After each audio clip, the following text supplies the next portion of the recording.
Voter লিস্টে এক বাবার 50 সন্তান। খোদ মোদির কেন্দ্র বারাণসীতেই ভোটার লিস্টে এমন কাণ্ড।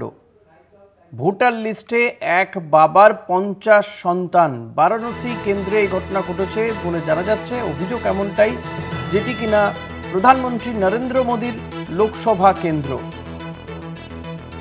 নিউজরুম থেকে রয়েছেন আমাদের প্রতিনিধি নিমাই পান্ডা, তার সঙ্গে কথা বলবো সরাসরি। নিমাই, এটা কিভাবে সম্ভব? কারা করছে এই অভিযোগ? দেখো ঋষিকেশ, এই যে একজন বাবা বা পিতা তার 50 জন সন্তান এবং তারা ভোটার লিস্টে একেবারে ক্রমিক নাম্বার অনুযায়ী পর পর রয়েছেন, এটা আজব মনে হবে কিন্তু বাস্তবে সঠিক। এবং ভোটার লিস্টে এটাই প্রতিফলিত হয়েছে, সেটা হচ্ছে বারাণসীতে। এবং 2023 সালের বারাণসী পুরসভা বা নগর নিগমের যে নির্বাচন ছিল, তাতে 51 নম্বর ওয়ার্ডে যে ধেলুপুর নামে একটি জায়গা রয়েছে, সেখানকার একটি বুথের যে ভোটার লিস্ট সেটা প্রকাশ্যে এনেছে কংগ্রেস, ইউপি কংগ্রেস তারা প্রকাশ্যে এনেছে এবং এক্সপোজ করেছে। এবং সেই পোস্টে দেখা যাচ্ছে যে রামকমল দাস নামে এক ব্যক্তি, যার বয়স 57, কিন্তু তার সন্তানের সংখ্যা হচ্ছে 50 জন এবং প্রত্যেকেই কিন্তু মানে পুরুষ সন্তান এবং তারা প্রত্যেকেই ভোটার।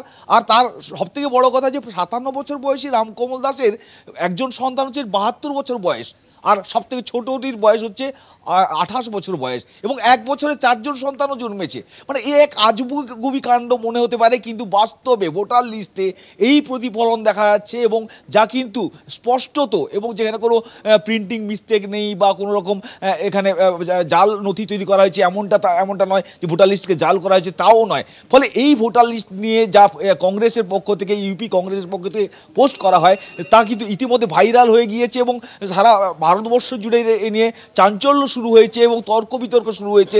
এবং বিশেষ করে যখন কংগ্রেস বারবার করে বলছে যে বারাণসীতে নরেন্দ্র মোদী তিনি ভোট চুরি করে জিতেছেন বলে রাহুল গান্ধী অভিযোগ করছেন, তার মাঝখানে এই ধরনের একটি পোস্ট করার পর থেকে স্বাভাবিকভাবে উৎসাহ এবং চাঞ্চল্য দুটোই সারা দেশ জুড়ে শুরু হয়েছে। এবং এই জায়গায় দাঁড়িয়ে যে কে এই রামকমল দাস, যার 1 বছরে 4টি করে সন্তান হয়েছে, বা 57 বছর বয়সী রামকমল দাসের 72 বছর বয়সী তার ছেলে রয়েছে, সেই খবর বা ফ্যাক্ট চেক করতে গিয়ে দেখা যাচ্ছে যে রামকমল দাস আসলে একজন সাধু বা সন্ত।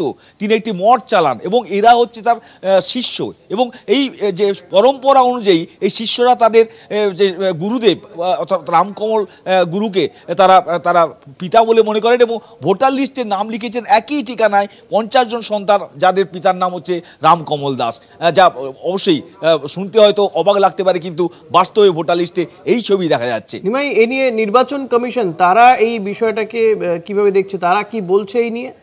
দেখো, এ নিয়ে অবশ্যই প্রত্যেকেরই জানতে চাওয়ার বিষয় যে নির্বাচন কমিশন তারা কি বলছে। যদিও নির্বাচন কমিশন বলছে যে এটা পুর নিগমের ভোট ছিল, অর্থাৎ 2023 সালের ভোটার লিস্ট, যেটা পুরসভার নির্বাচন ছিল বারাণসী পুরসভার, তার 51 নম্বর ওয়ার্ডের এই লিস্টের এই প্রতিফলন দেখা গেছে। এবং এটা মূলত ইলেকশন কমিশন অফ ইন্ডিয়া তারা তৈরি করে না, স্টেট ইলেকশন কমিশন তৈরি করে। এবং সেক্ষেত্রে এই যেটা হয়েছে, এটা যারা ভোটার লিস্ট তৈরি করেছেন, যেহেতু গুরু পরম্পরা অনুযায়ী, গুরু শিষ্য পরম্পরা অনুযায়ী তারা তাদের গুরুকে পিতা বলে মনে করেন এবং তাই লিখেছেন, তার ফলে এই ঘটনা ঘটেছে।